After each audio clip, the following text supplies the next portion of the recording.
भगवान की मर्जी जीवन को सीख देने वाली कहानी। एक आदमी मंदिर में सेवक था। उसका काम मंदिर की साफ सफाई करना था। भक्तों और श्रद्धालुओं द्वारा दिए गए दान में से थोड़ा बहुत उसे मंदिर के पुजारी द्वारा दे दिया जाता। इसी से उसका गुजर बसर चल रही थी। वह अपनी ज़िंदगी से बहुत परेशान और दुखी था।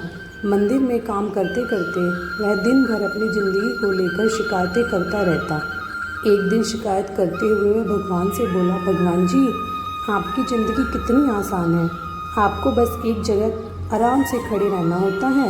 मेरी ज़िंदगी को देखो, कितनी कठिन ज़िंदगी जी रहा हूँ मैं। दिन भर कड़ी मेहनत करता हूँ, तब कहीं 2 समय की रोटी नसीब हो पाती है। काश मेरी ज़िंदगी भी आपकी तरह होती। उसकी बात सुनकर भगवान बोले, तुम जैसा सोच रहे हो वैसा नहीं है। मेरी जगह रहना बिल्कुल आसान नहीं है। मुझे बहुत सारी चीज़ें देखनी पड़ती है, बहुत सी व्यवस्थाएं करनी पड़ती हैं। ये हर किसी के बस की बात नहीं है। भगवान जी, कैसी बात कर रहे हैं आप? आपका काम आसान ही तो है। आपकी तरह तो मैं भी दिन भर खड़े रह सकता हूँ। इसमें कौन सी बड़ी बात है? मंदिर का सेवक बोला, तुम नहीं कर पाओगे। इस काम में बहुत धैर्य की आवश्यकता पड़ती है। भगवान बोले, मैं ज़रूर कर पाऊँगा। आप मुझे एक दिन अपनी ज़िंदगी जीने दीजिए। आप जैसा बताएंगे मैं वैसा ही करूँगा। मंदिर का सेवक जिद करने लगा। उसकी जिद के आगे भगवान मान गए और बोले, ठीक है, आज पूरा दिन तुम मेरी ज़िंदगी बिताओ, मैं तुम्हारी ज़िंदगी जीता हूँ। लेकिन मेरी ज़िंदगी जीने के लिए तुम्हें कुछ शर्तें माननी होगी। मैं हर शर्त मानने को तैयार हूँ। भगवान जी, सेवक बोला। ठीक है, तो ध्यान से सुनो। मंदिर में दिन भर बहुत से लोग आएंगे और तुमसे बहुत कुछ कहेंगे। कुछ तुम्हें अच्छा बोलेंगे तो कुछ बुरा। तुम्हें हर किसी की बात चुपचाप एक जगह मूर्ति की तरह खड़े रहकर धैर्य के साथ सुननी है और उन पर कोई प्रतिक्रिया नहीं देनी है। सेवक मान गया। भगवान और उसने अपनी ज़िंदगी एक दिन के लिए आपस में बदल ली। सेवक भगवान की जगह मूर्ति बनकर खड़ा हो गया। भगवान मंदिर की साफ सफाई का काम निपटाकर वहाँ से चले गए। कुछ समय बीतने के बाद मंदिर में एक धनी व्यापारी आया। भगवान से प्रार्थना करते हुए वह बोला, भगवान जी, मैं एक नई फैक्ट्री डाल रहा हूँ। मुझे आशीर्वाद दीजिए कि यह फैक्ट्री अच्छी तरह चले और मैं इससे अच्छा मुनाफा कमाऊँ। प्रार्थना करने के बाद वह आदमी प्रणाम करने के लिए नीचे झुका तो उसका बटुआ गिर गया। जब वह वहाँ से जाने लगा तो भगवान जी खड़े मंदिर में सेवक का मन हुआ कि उसे बता दे कि बटुआ उसका गिर गया है, लेकिन शर्त के अनुसार उसे चुप रहना था।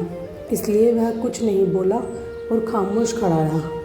इसके तुरंत बाद एक गरीब आदमी वहाँ आया और भगवान से बोला, भगवान जी, बहुत गरीबी में जीवन काट रहा हूँ। परिवार का पेट पालना है, माँ की दवाई की व्यवस्था करनी है। समझ नहीं पा रहा हूँ कि इतना सब कैसे करूँ। आज देखो, मेरे पास बस 1 रुपया है, इससे मैं क्या कर पाऊँगा। आप ही कुछ चमत्कार करो और मेरे लिए धन की व्यवस्था कर दो। प्रार्थना करने के बाद जैसे ही वह जाने को हुआ, उसे नीचे गिरा व्यापारी का बटुआ दिखाई दिया। उसने बटुआ उठा लिया और भगवान को धन्यवाद देते हुए बोला, भगवान जी, आप धन्य हैं। आपने मेरी प्रार्थना इतनी जल्दी सुन ली।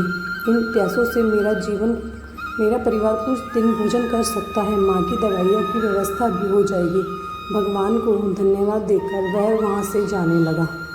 तब भगवान बने मंदिर के सेवक का मन हुआ कि बता दे, वह बटुआ तो व्यापारी का है, उसे मैंने नहीं दिया। वह जो कर रहा है वह चोरी है। लेकिन वह चुप रहने के लिए विवश था, इसलिए मन मारकर चुप खड़ा रहा। मंदिर में आने वाला तीसरा व्यक्ति एक नाविक था। वह 15 दिन के लिए समुद्री यात्रा पर जा रहा था। भगवान से उसने प्रार्थना की कि उसकी यात्रा सुरक्षित रहे और वह सकुशल वापस आ सके। वह प्रार्थना कर ही रहा था कि धनी व्यापारी वहाँ आ गया। वह अपने साथ पुलिस भी लेकर आया था। नाविक को देखकर वह पुलिस में बोला, मेरे बाद ये मंदिर में आया है, जरूर इसने ही मेरा बटुआ चुराया होगा। आप इसे गिरफ्तार कर लीजिए। पुलिस नाविक को पकड़कर ले जाने लगी। भगवान बने आदमी को अपने सामने यह अन्याय सहन न हुआ। शर्त के अनुसार उसे चुप रहना था, लेकिन उसे लगा कि यह बहुत गलत हो चुका है। यदि वह चुप रहा तो एक बेकसूर आदमी को व्यर्थ में ही सजा भुगतनी पड़ेगी। उसने अपनी चुप्पी तोड़ते हुए कहा, आप गलत व्यक्ति को पकड़कर ले जा रहे हैं। यह बटुआ इस नाविक ने नहीं, बल्कि इसके पहले आए गरीब व्यक्ति ने चुराया है। मैं भगवान हूँ और मैंने सब देख लिया है। पुलिस भगवान की बात कैसे नहीं मानती। उनकी बात मानकर उन्होंने नाविक को छोड़ दिया और उस गरीब आदमी को पकड़ लिया जिसने बटुआ लिया था।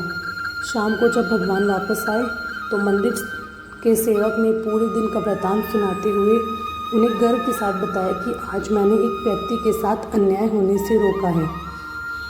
देखिए, आपकी ज़िंदगी जीकर आज मैंने कितना अच्छा काम किया है। उसकी बात सुनकर भगवान बोले, ये तुमने क्या किया? मैंने तुमसे कहा था कि चुपचाप मूर्ति बनकर खड़े रहना, लेकिन वैसा ना कर तुमने मेरी पूरी योजना पर पानी फेर दिया है। उस धनी व्यापारी ने बुरे कर्मों द्वारा इतना धन कमाया है, यदि उसमें से कुछ पैसे गरीब आदमी को मिल जाते तो उसका भला हो जाता और व्यापारी के पाप भी कुछ कम हो जाते। जिस नाविक को तुमने समुद्री यात्रा पर भेज दिया है, अब वह जीवित वापस नहीं आ पाएगा। समुद्र में बहुत बड़ा तूफान आने वाला है। यदि वह कुछ दिन जेल में रहता तो कम से कम बच तो जाता।